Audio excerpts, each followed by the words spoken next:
नमस्कार। योग वासिष्ठ वैराग्य प्रकरण सर्ग 13 से 14। धन संपत्ति तथा आयु की निसारता एवं दुख रूपता का वर्णन। श्री रामचंद्र जी कहते हैं, मुने, यह लक्ष्मी, यह धन संपत्ति संसार में यदि स्थिर होकर रहे तो बहुत से सुखों की साधन भूत होने के कारण वह सबसे उत्कृष्ट वस्तु है। यह मूढ़ मनुष्यों की ही कल्पना है। वास्तव में ना तो वह कभी स्थिर रहती है, न उत्कृष्ट ही कहलाने योग्य है, क्योंकि वह सबको व्याह मोह में ही डालती है। अब लक्ष्मी कौन है? वह तो श्री रामचंद्र जी की धर्म पत्नी ही है, लेकिन लक्ष्मी को भगवान बोल रहे हैं कि वह मोह में डालने वाली है। अर्थात हम लोग भी कहते हैं कि लक्ष्मी चंचला है, लक्ष्मी किसी के वश में नहीं रहती। तो वही बात श्री रामचंद्र जी कह रहे हैं कि वास्तव में वह कभी भी स्थिर नहीं है। अतः विषयों की भांति वह भी निश्चय ही अनर्थ की प्राप्ति कराने वाली है। जैसे नदी से असंख्य चंचल तरंगे प्रकट होती और वायु की सहायता से बढ़ती रहती हैं, उसी प्रकार इस श्री अथवा संपत्ति से बहुत श्री चिंता रूपिणी पुत्रियां उत्पन्न होती हैं और विविध दुष्चेष्टाओं द्वारा वृद्धि को प्राप्त होती रहती हैं। भगवान यहाँ जो भी निंदा कर रहे हैं उसका अर्थ कृपया यह नहीं लगाना चाहिए कि लक्ष्मी व्यर्थ है। नहीं, लक्ष्मी का इम्पोर्टेंस है, क्योंकि उसके बगैर, अर्थ व्यवस्था के बगैर तो संसार चल ही नहीं सकता। किसी भी अर्थव्यवस्था को चलाने के लिए पूंजी और निवेश की आवश्यकता होती है, और आज के समय में कई देश जो है बैंक करप्सी के दौर से गुजर रहे हैं, उनके ऊपर अनेकों कर्ज है। और तो किसकी कहें, अमेरिका जैसा देश जिसका जीडीपी से ज़्यादा उसके ऊपर कर्ज है, उसके ऊपर 125% का कर्ज है। वैसे ही जापान, उसके ऊपर 225% का कर्ज है। वैसे ही चाइना के ऊपर जो है 110% का कर्ज है। तो ये बड़े बड़े देश, जो इतने बड़े पूंजीवादी देश हैं, ये भी कर्ज से दबे हुए हैं। इनकी सत्ता तो चल रही है, लेकिन कब तक चलेगी वह तो लक्ष्मी जाने। लेकिन इनकी हालत जो है बहुत पतली है, और जैसे तैसे अभी भी चल रही है। आगे चलेगी नहीं चलेगी इसकी कोई गारंटी नहीं। तो अर्थव्यवस्था में पूंजी का बहुत बड़ा रोल होता है। तो श्री रामचंद्र जी का कहने का मतलब देखिए, कॉन्टेक्स्ट होता है, इसी को कॉन्टेक्स्ट बोलते हैं। भगवान उसकी निंदा क्यों कर रहे हैं, इस कॉन्टेक्स्ट को समझना होगा, नहीं तो अर्थ का अनर्थ हो जाएगा। तब लोग कहेंगे पैसा क्यों कमाना है जब पैसा इतना निंदनीय है, सब कुछ है। नहीं, भगवान उस कॉन्टेक्स्ट में नहीं कह रहे हैं। उनके कहने के पीछे तात्पर्य यही है कि पैसा इम्पोर्टेंट है, लेकिन पैसा सब कुछ नहीं है। पैसे का प्रयोग, सदुपयोग करो, तब तो यह 100% खरा सोना है। लेकिन पैसे की आसक्ति कर लो, पैसे से संबंध ऐसा जोड़ लो कि पैसे के बगैर तो मेरा जीवन ही नहीं है, पैसा ही सब कुछ है, और पेट काट काट कर पैसा जमा करते हो, तो भगवान उसी अनर्थ की तरफ हमारा ध्यान जो है ले जाना चाहते हैं कि लक्ष्मी तो कमाओ, परंतु लक्ष्मी का सदुपयोग करो। किस लिए? उससे धर्मानुष्ठान करो, दान करो, हाँ, उससे सुख सुविधाएं खरीदो। यह नहीं कि बस बैंक में बैलेंस करते रहो, क्योंकि एक दिन तो आपको यहाँ सब कुछ छोड़कर ही जाना है। तो लक्ष्मी कमाओ लेकिन उस लक्ष्मी का सदुपयोग करो। भगवान के पूजा में लक्ष्मी का योगदान करो। भगवान के चरणों में जो है जो लक्ष्मी आप कमाते हो उसको लगाओ। तो इससे क्या होगा, आपकी लक्ष्मी शुद्ध होगी। भगवान के चरणों में ही लक्ष्मी का स्थान है। आप देखते होंगे भगवान विष्णु जब सोए रहते हैं, लक्ष्मी जी उनका चरण दबाते रहती हैं। तो लक्ष्मी का स्थान कहाँ है? भगवान के श्री चरणों में है। उसी से लक्ष्मी शुद्ध होती है। तो आप जो है लक्ष्मी कमाओ।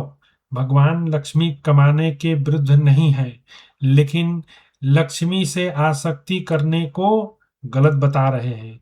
धन को धन के कारण यदि तुम अपने आप को बड़ा समझते हो तो इसका अर्थ यही हुआ कि धन ही आपसे बड़ा हुआ। आप तो धन के समक्ष छोटे हो गए। धन के कारण यदि आप अपने को महान समझ रहे हो तो आपकी महानता बहुत छोटी हो गई, क्योंकि धन आपसे बड़ा हो गया। ऐसा नहीं होता। तो इस कॉन्टेक्स्ट को समझें। भगवान का कहने का पर्पस वही है। तो भगवान आगे कहते हैं, ये संपत्ति शास्त्रोक्त सदाचार से रहित पुरुष को पाकर इधर उधर दौड़ती रहती है, कहीं एक जगह पैर जमाकर स्थिर नहीं रहती। वही बात यहाँ पे भगवान कह रहे हैं। जो व्यक्ति शास्त्र नहीं पढ़ा है उसको लक्ष्मी का मोह हो जाता है, लेकिन जो शास्त्र पढ़ा है वह क्या करता है? धर्म पूर्वक अर्थ का अर्जन करता है, और उस अर्थ का अर्जन करके उसको धर्मानुकूल कार्यों में लगाता है। तो इससे उसका जीवन यापन भी अच्छा होता है, लोक भी सुधरता है, परलोक भी सुधरता है। तो यही भगवान बोल रहे हैं कि जो सदाचार से रहित पुरुष है ना, उसके पास यदि लक्ष्मी चली जाती है तो उसके पास फिर वो स्थिर नहीं रहती। वह मूढ़ संपत्ति किसी गुणवान पुरुष के द्वारा बड़े दुख से उपार्जित होने पर भी प्रायः उसके उपभोग में नहीं आती, और राजाओं की प्रकृति के समान गुण अवगुण का विचार किए बिना ही जो कोई भी अपने पास रहता है उसी का अवलंबन कर लेती है। तो यहाँ पर भगवान कह रहे हैं कि जो धन है यह तो उपभोग के लिए है, लेकिन जो इसको उपभोग में नहीं लाता तो ये बड़े खेद की बात है। लोग तभी तक अपने पराये जनों के प्रति शीतल मृदुल बने रहते हैं जब तक कि वे प्रबल वायु के वेग से बर्फ की भांति धन संपत्ति के द्वारा कठोर एवं दुस्सह नहीं बना दिए जाते। जैसे मुट्ठी भर धूल मणियों को मलिन कर देता है, उसी प्रकार धन संपत्ति ने बड़े बड़े विद्वान शूरवीर कृतज्ञ सुंदर और कोमल स्वभाव वाले पुरुषों को भी मलिन कर दिया है। यह तो आप एग्री करेंगे कि जिस पुरुष के पास धन आता है उसका सबसे पहले क्या होता है? उसका मतलब मानसिक पतन होता है। वह सबसे पहले तो धन के कारण अपने को महान समझने लगता है, और धन के कारण लोग उसके इर्द गिर्द घूमते हैं तो मूर्खता में समझ लेता है कि लोग मेरी इज्जत कर रहे हैं, लेकिन उसको पता नहीं है कि उसकी इज्जत इसीलिए है क्योंकि उसके पास धन है। जिस दिन वह फकीर चंद होगा उसको तो कोई पूछने वाला है नहीं। तो आजकल बहुत कॉमनली देखने को मिलता है कि भाइयों के बीच में द्वेष हो जाता है धन और संपत्ति के बंटवारे को लेकर। तो यही सब बात भगवान बता रहे हैं कि धन जो है ना, वह अच्छे अच्छे जो विद्वान लोग हैं उनके बुद्धि को भी कलंकित कर देता है। तो जिस पुरुष को धन आने पर भी उसको कलंकित ना करे तो समझिए कि उस पुरुष के पास जो है ज्ञान है। ज्ञान की तलवार से वह धन को अपने ऊपर हावी नहीं होने देता। आगे भगवान कहते हैं, धन संपत्ति सुख देने के लिए नहीं दुख देने के लिए ही बढ़ती है। जैसे विष की बेल सुरक्षित रखी जाए तो वह मौत ही देती है, उसी प्रकार धन संपत्ति की रक्षा करने पर भी वह विनाश का ही कारण होती है। अब धन का तीन ही गति है, याद रखिए, तीन ही गति है। चाहे तो धन कमा के आप भोग कर लें, नहीं तो दान कर लें, और नहीं तो उसका तीसरा गति है, वह विनाश को प्राप्त हो जाएगी। धन की तीन ही गति है। चौथी कोई है तो आप कमेंट बॉक्स में लिखें, मुझे तो नहीं पता है। धन का यदि कमाए और उसका भोग नहीं किया तो वह धन जो है नष्ट हो जाएगा, क्योंकि दान तो आप कर नहीं रहे हैं। तो यहाँ पर असली बात क्या है? असली बात यह है कि धन कमाएं, धन का भोग भी करें और धन का दान भी करें। भोग करने से क्या है, आपका लोक सुधर गया, और दान किया तो परलोक भी सुधर गया। विन विन सिचुएशन इसी को कहते हैं। और नहीं तो अंत में क्या होगा, आपने दोनों में से कुछ नहीं किया तो वो तो नष्ट होगा, और उसके बाद आपके परिवार में कोई एक नशकर्ता होगा जो आपके धन को जो है दोनों हाथों से लुटाएगा, बर्बाद करेगा। तो उसी बात की तरफ भगवान जो है हमारा ध्यान खींच रहे हैं। आगे कहते हैं, जो धन संपत्ति से युक्त होकर भी जनता की निंदा का पात्र न हो, सूरवीर होकर भी अपने ही मुंह से अपनी बढ़ा चढ़ाकर प्रशंसा न करता हो, तथा स्वामी होकर भी समस्त सेवकों अथवा प्रजाजनों पर समान दृष्टि रखता हो, ये तीन तरह के पुरुष संसार में दुर्लभ हैं। क्या क्या बोल रहे हैं, एक बार फिर से मैं रिपीट करता हूँ। जो धन संपत्ति से युक्त होकर भी जनता की निंदा का पात्र न हो, सूरवीर होकर भी अपने ही मुंह से अपनी प्रशंसा न करता हो, तथा स्वामी होकर भी समस्त सेवकों अथवा प्रजाजनों पर समान दृष्टि रखता हो, ये तीन तरह के पुरुष बड़े दुर्लभ हैं। आपका अनुभव क्या कहता है? क्या आपने ऐसा कोई पुरुष देखा है जिसके पास बहुत धन संपत्ति हो और उसको लोग जो है निंदा करते हो, निंदा ना करते हो? ऐसा बहुत कम ही लोग होता है। जिसके पास धन संपत्ति अधिक होता है वो आदमी जो है व्यभिचारी हो जाता है और बहुत तरह के व्यभिचार में लिप्त हो जाता है, इसलिए वह निंदा का पात्र हो जाता है। धन से जो है वो बहुत सारा अय्याशी करता है, तो लोग जो है उसकी प्रशंसा ना करके क्या करते हैं, उसकी निंदा करते हैं। और आपने कोई बहुत वीर व्यक्ति को देखा है जो अपने मुख से अपनी प्रशंसा कर न करता हो? तो यह भी बड़ा दुर्लभ है। और स्वामी जो समस्त सेवकों पर समान दृष्टि रखता हो, यह भी दुर्लभ है। तो यह धन संपत्ति दुख रूप सर्पों के रहने के लिए विषम और गहन गुफा है, तथा महान मोह रूपी गजराजों के निवास के लिए विंध्याचल की विशाल तटभूमि है। अब यहाँ पर भगवान एक से एक जो है द्रष्टव्य दे रहे हैं, दृष्टांत दे रहे हैं, और उसके द्वारा बता रहे हैं कि धन संपत्ति क्या है। तो जैसे सांप गुफा में रहता है, ये धन संपत्ति वैसे ही भयंकर दुर्गम गुफा है। मतलब इसमें मनुष्य जो है 99 के चक्कर में फंस जाता है, 99 से 100 करने के चक्कर में उसका सब कुछ चला जाता है। तो महान दुख देने वाली और महान मोह से आवृत करने वाली है। सत्य कर्म रूपी कमलों को संकुचित करने के लिए यह रात्रि के समान है।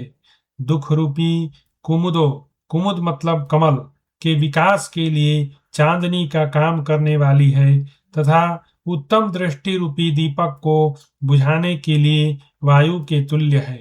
धन संपत्ति भय और भ्रांति रूपी बादलों की उत्पत्ति तथा वृद्धि करने वाली है। विषाद रूपी विषय को बढ़ाने वाली है। विकल्प रूपी खेती की उपज के लिए क्यारी के समान है, तथा खेद या कष्ट प्रदान करने के लिए भयंकर सर्पणी के तुल्य है।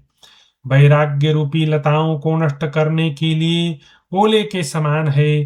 काम आदि मनो विकार रूपी उल्लुओं को सबल बनाने के लिए अंधेरी रात्रि के तुल्य है। विवेक रूपी चंद्रमा का ग्रस लेने के लिए राहु की दाढ़ है। सौजन्य रूपी कमल को संकुचित कर देने के लिए चंद्रमा की चांदनी है। इतना ही नहीं, यह इंद्रधनुष के समान क्षण स्थायी विविध रंगों के कारण मनोहर जान पड़ती है तथा बिजली के समान चपल तथा उत्पन्न होते ही नष्ट हो जाने वाली है। आप देखे हैं फ्लैश ऑफ लाइट, जो जो जो थंडरिंग होता है, जो बिजली चमकता है, 1 सेकंड के लिए तो चकाचौंध होता है, लेकिन उसके बाद वह गायब हो जाता है। तो भगवान उसी के तरफ जो है हमारा ध्यान आकर्षित कर रहे हैं कि ये जो है, ये 4 दिन की चांदनी है, ये धन संपत्ति, ये सब नष्ट होने वाली है। तो प्रायः जड़ ही इसके आश्रय हैं। यह एक रूप से कभी क्षण भर नहीं ठहरती। पानी की लहर दीपक की लौ के समान चंचल है तथा जिन्हें जानना अत्यंत कठिन है, ऐसी असंख्य दुर्दशाओं की प्राप्ति कराने वाली है। यह धन संपत्ति मनोरम होने के कारण चित्त वृत्ति को अपनी ओर खींच लेती है। प्रायः अनर्थकारी कर्मों से इसकी प्राप्ति होती है। प्राप्त होकर यह भी क्षण भर में नष्ट हो जाने वाली है। मुने, जीव की आयु पत्ते के सिरे पर लटकते हुए जल बिंदु के समान अस्थिर है। वह उन्मत्त के समान असमय में ही इस कुत्सित शरीर को छोड़कर चल देती है। जिनका चित्त विषय रूपी विषधर सर्पों के संसर्ग से सर्वथा जर्जर हो गया है और जिनमें प्रौढ़ आत्म विवेक का अभाव है, उन लोगों की आयु उन्हें क्लेश देने वाली ही है। जो जानने योग्य वस्तु को जान चुके हैं और अपरिच्छिन्न ब्रह्म पद में प्रतिष्ठित हैं, ऐसे महापुरुषों की आयु लाभ हानि एवं सुख दुख में चित्त को समान भाव से सुस्थिर रखने वाली होने के कारण सुखदायिनी है। महर्षि, हम लोग नपे तुले आकार वाले शरीर में ही यह आत्मा है, ऐसा निश्चय किए बैठे हैं। यह संसार रूपी मेघ में बिजली के समान चमक कर विलुप्त हो जाने वाली इस क्षण भंगुर आयु में हम सुखी नहीं हैं। शरद ऋतु के छिटपुट बादल, तेल रहित दीपक, जल की तरंग के समान चंचल आयु गई हुई ही देखी जाती है। तरंग को जल और आदि में प्रतिबिंबित चंद्रमा को, विद्युत पुंज को और आकाश कमल को हाथ से पकड़ने का तो मैं विश्वास रख सकता हूँ, परंतु इस अस्थिर आयु पर मेरा कोई भरोसा नहीं है। आप सुने होंगे ना, अचानक आपको न्यूज मिलता है, अरे वो तो चले गए, तो आप कहेंगे अरे अरे अभी तो 2 घंटे पहले मैं उनसे मिला था। हाँ जी, 2 घंटे पहले, अभी वो चले गए। ऐसा ही भगवान बता रहे हैं, यह जीवन जो है कमल के पत्ते के ऊपर जो जल होता है उसी के समान है। तो इसे जो है जाते देर नहीं लगती, पल भर में जो है काल अपनी खेल खेल लेता है। जैसे खच्चरी दुख भोगने के लिए गर्भ धारण करती है, उसी प्रकार जिसका मन विश्रांत नहीं है, ऐसा मूर्ख मनुष्य कष्ट उठाने के लिए ही व्यर्थ आयु का विस्तार अधिक काल तक जीना चाहता है। समय से ज्यादा जीने का अर्थ क्या है? लोग बहुत जीना चाहते हैं, मरना नहीं चाहते। लेकिन मेरे दृष्टि से देखें तो मनुष्य का जब तक हाथ पैर चल रहा है उसको जीवित रहना चाहिए। और मेरी परमात्मा से जो है यही प्रार्थना है कि जब तक मेरा हाथ पैर चले मैं जीवित रहूं, और जिस दिन मेरा हाथ पैर चलना बंद हो जाए मुझे वो यहाँ से उठा ले, इसके लिए मैं उसका बहुत ज़्यादा आभारी रहूंगा। यही होना चाहिए। ज़्यादा जीने से कोई लाभ नहीं है। आपने यहाँ पर जन्म लिया, बड़े हुए, संतान उत्पत्ति किया और सब कुछ देखा सुना, और अब आपका पर्पस खत्म हुआ, अब आपको जीने की इच्छा नहीं करनी चाहिए। भगवान से मनाइए, प्रार्थना कीजिए, मेरा कार्य तो प्रभु हो गया, अब किस लिए इस शरीर में कैद किए हो, इससे छुड़ाओ हमको। यही होना चाहिए। ज्यादा जीने का कोई चाहत नहीं होना चाहिए। एक नॉर्मल ठीक ठाक 60-70 साल का उम्र जो होता है बहुत होता है, उससे ज्यादा जीने का कोई औचित्य नहीं है।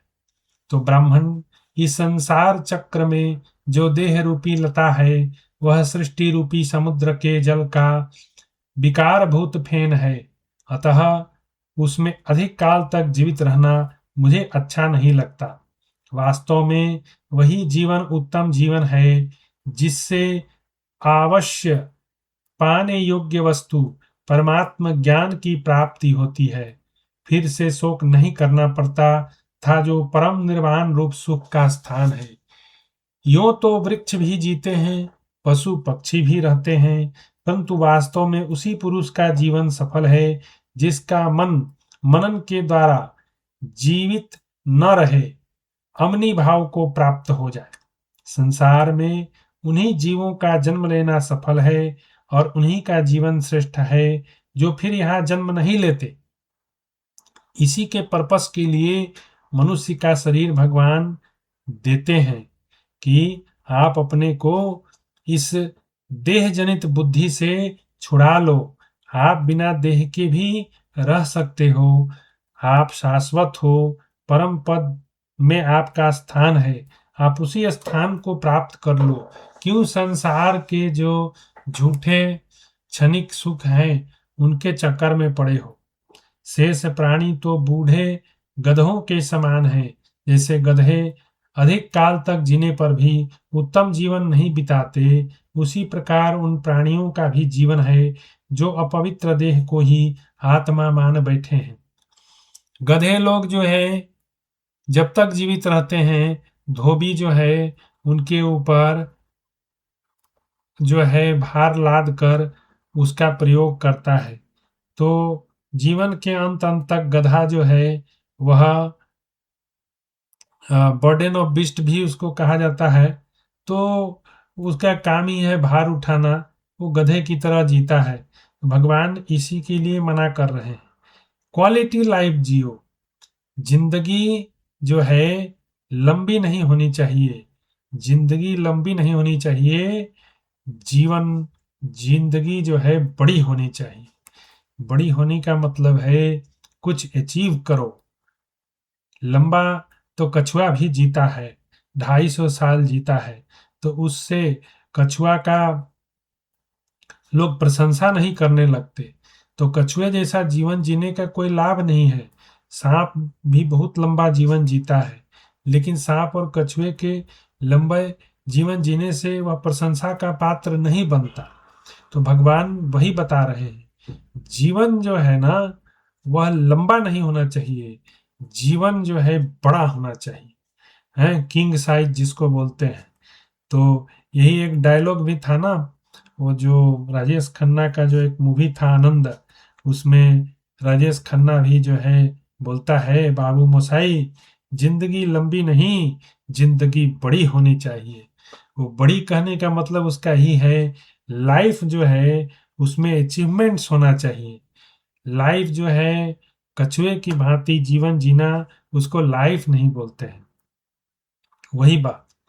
तो अविवेकी मनुष्य के लिए शास्त्रों का अध्ययन भार रूप है, रागी विषयासक्त पुरुष के लिए तत्व ज्ञान भार है, अशांत मनुष्य के लिए मन भार है, तथा जो आत्मज्ञान से शून्य है उसके लिए शरीर भी भार है। जिसकी बुद्धि दूषित है वह पुरुष के लिए रूप, आयु, मन, बुद्धि, अहंकार, चेष्टा सब के सब प्रकार दुखदायक हैं। जैसे बोझ ढोने वाले मनुष्य के लिए उसके सिर का बोझ कष्टदायक होता है, आयु कठोर परिश्रम एवं सुदृढ़ कष्टों को ही देने वाली है। इसमें श्रम की निवृत्ति कभी नहीं होती, कामनाओं की पूर्ति का भी अभाव रहता है। यह आपत्तियों का परम आश्रय रोग रूपी पक्षियों का घोंसला है। यह शरीर। तभी तो भगवान कृष्ण जो है गीता में बोले, जन्म मृत्यु जरा व्याधि दुख दोषानुदर्शनम। तो जन्म और मृत्यु, जरा और व्याधि, ये क्या है? रोग रूपी पक्षियों का घोंसला। ये शरीर रोग रूपी पक्षियों का घोंसला है। जैसे पक्षी घोंसला में रहते हैं, ये रोग जो है पक्षियों के समान है। ये शरीर रूपी घोंसले में जो है हमको तरह तरह के शुगर, बीपी और हार्ट की बीमारी, किडनी की बीमारी, तरह तरह की बीमारी से लोग ग्रसित हैं। तो यह रोग रूपी पक्षियों का घोंसला है। यह सच्चाई बता रहे हैं भगवान, इसमें कोई दो राय नहीं है। आप खुद बताइए, आपके शरीर में क्या कष्ट है, यह तो आप ही जानते हैं। वो दूसरे के बताने से क्या लाभ? आप खुद ही आप इसका अनुभव कीजिए, इस शरीर में आप कितने सुखी हैं। जैसे बिल में विश्राम करने वाले तथा विष के द्वारा संताप देने वाले भयंकर सर्प वन की वायु का पान करते हैं, उसी प्रकार शरीर रूपी बिल में रहकर विषय तुल्य दाह पैदा करने वाले भीषण रोग रूपी सर्प जीव की आयु का पान करते हैं, उसको तिल तिल करके मारते हैं। जैसे काठ के छोटे छोटे कीड़े उसके भीतर रहकर पुराने पेड़ कोसला काटते, उससे भी धूल सी गिराते रहते हैं, उसी प्रकार सदा पीप रक्त मल बहाने वाले तथा देह के भीतर निवास करने वाले दुष्ट रोग आदि दुख निरंतर आयु का छेदन करते रहते हैं। जैसे बिल्ली चूहे को शीघ्र निगल जाने के लिए उत्कट अभिलाषा के साथ निरंतर उसकी ओर ताकती है, उसी प्रकार मृत्यु भी आयु को अपना ग्रास बनाने के लिए सदा उसकी ताक में बैठी रहती है। यह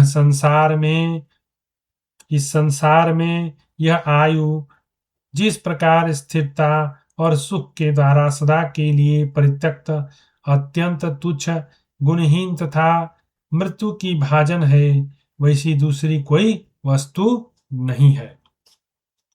तो यहाँ 13वां और 14वां सर्ग समाप्त होता है। तो भगवान जो है विषय वस्तु बता रहे हैं कि संसार जो है यह दुख स्वरूप है, इसमें सुख नहीं मनाना चाहिए, इससे निकलने का चेष्टा करना चाहिए। इससे हम लोग कैसे बाहर निकल सकते हैं, इस बात की चेष्टा करनी चाहिए, ना कि यहाँ के जो क्षणभंगुर सुख है उसको भोगने के लिए व्यर्थ चेष्टा करनी चाहिए। उसी की तरफ भगवान इशारा कर रहे हैं कि आप जिसको सुख समझ रहे हो वह मृग तृष्णा का जल है। जैसे हरिण दूर नदी देखता है, जल की तरफ दौड़ता है और वह नदी फिर शिफ्ट हो जाती है तो ठीक उसी प्रकार भगवान का कहना है कि ये संसार रूपी जो मृग तृष्णा का जल, जिसको मैट्रिक्स बोलते हैं, जो मैट्रिक्स मूवी में दिखाया गया है कि सब कुछ माइंड खेला कर रहा है, माइंड ही सब जाल रचे हुए है, माइंड में ही सब कुछ चल रहा है और माइंड के बियॉन्ड एक रियलिटी है। जब तक हम उस माइंड के बियॉन्ड वाली रियलिटी को नहीं जान लेते हैं, तब तक इस माया या मैट्रिक्स, जिसको मैट्रिक्स कहते हैं हम, जो मन के द्वारा रचित है, इसी को रियलिटी समझ के हम अपना जीवन जीते हैं और अपनी आयु व्यर्थ करते हैं। तो भगवान वही बता रहे हैं कि आयु व्यर्थ मत करो, आयु रहते हुए चेत जाओ, जिंदगी को लंबी मत करो, जिंदगी को बड़ी बनाओ। बड़ी कैसे बनेगी? जब कुछ अचीवमेंट करोगे। यहाँ पर किस लिए आए हो आप क्वेरी करो, अथा तो ब्रह्म जिज्ञासा। आप प्रश्न करो, आप कौन हो, आप एक्चुअल में कौन हो और यहाँ आप क्या कर रहे हो, आपका पर्पस क्या है। तो इन मूल प्रश्नों पर जब आप बार बार पुनर्चिंतन करोगे तो आपको जो है एक नया सोच मिलेगा, और उस नई सोच के साथ आप अनुसंधान करोगे। और अनुसंधान करोगे किस लिए? इस शरीर से छुटकारा पाने के लिए, जो कि भगवान ने गोल सेट किया हुआ है। शरीर भगवान ने, हमारे गुरु जी का कहना है कि शरीर भगवान ने बाद में बनाया, पहले गोल सेट किया। पहले उन्होंने गोल सेट कर दिया। क्या गोल सेट किया? मोक्ष प्राप्ति। धर्म अर्थ काम मोक्ष, 4 ही चीज हमारे सनातन धर्म में बताया गया है। धर्म, अर्थ, काम और मोक्ष। तो धर्म की कमाई करनी है, अर्थ की कमाई करनी है, और आप ब्रह्मचारी नहीं हैं तो आप गृहस्थ होकर काम को भी प्राप्त करो, और यही फल है जीवन का। धर्म, अर्थ, काम, और अंत में इन सब से परे मोक्ष। मतलब भगवान आपके जीवन को निराश नहीं बनाना चाहते। कहते हैं कि सब काम करो, धर्म भी करो, अर्थ भी कमाओ, उसका भोग भी करो, और काम को भी प्राप्त करो, और उसके बाद इन सब का त्याग करो। जैसा कि भगवान ने भगवत गीता में एक श्लोक कहा है, असंग शस्त्रेण दृढ़ेन छित्त्वा। हाँ, भगवान ने कहा है ये सृष्टि आदि और अंत से रहित है, इसका it has no beginning no end, it has no beginning no end, और कोई इसको समझ भी नहीं सकता कि इसका बिगिनिंग कहाँ पे हुआ, कहाँ पे एंड हुआ।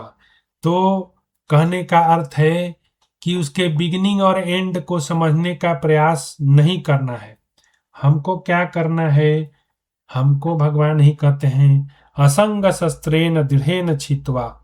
इसका कहने का अर्थ है भगवान का कि तुम जो ज्ञान रूपी जो शस्त्र है, जिसको हम लोग बोलते हैं असंगता, डिटैचमेंट, डिटैचमेंट के द्वारा तुम अपने को इस मैट्रिक्स जो मन ने जो रच रखा है, इस मैट्रिक्स के बाहर निकलो और उस परम पद को प्राप्त करो जो गोल मैंने मनुष्य के लिए सेट किया है।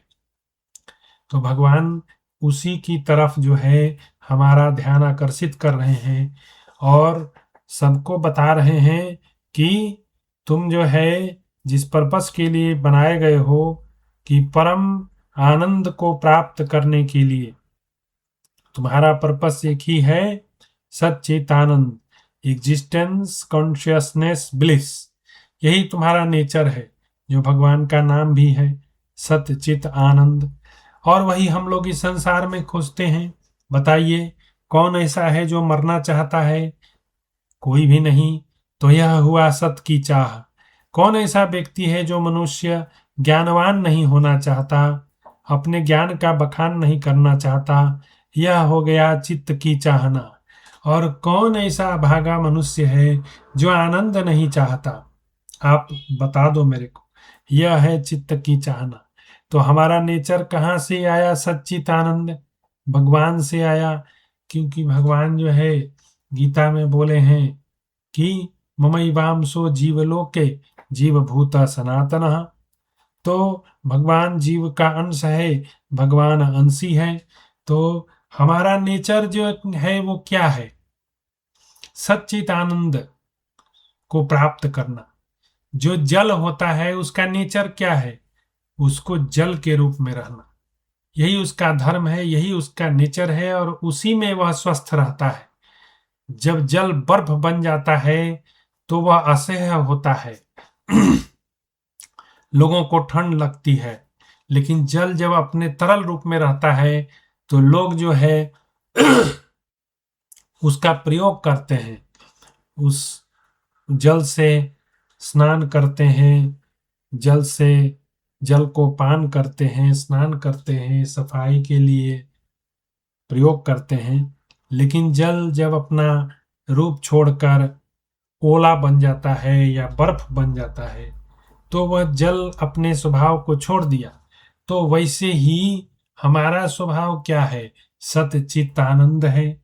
लेकिन हम लोग अभी प्रेजेंट में क्या कर रहे हैं? उस नेचर को भुला दिए हैं और भुलाकर मटेरियल वस्तुओं में अपने आप को इंटेंगल किए हैं। तो उस जो मटेरियल वस्तु है उसमें इंटेंगलमेंट होने के कारण हम और ज्यादा दुखी हो रहे हैं। इस बात को हम नहीं समझ रहे हैं और हमको यही अंडरस्टैंडिंग आ रहा है कि मटेरियल इंटेंगलमेंट से हमें सुख मिल रहा है। वह सुख नहीं है, वह दुख रूप है। यह बात हमको समझनी है।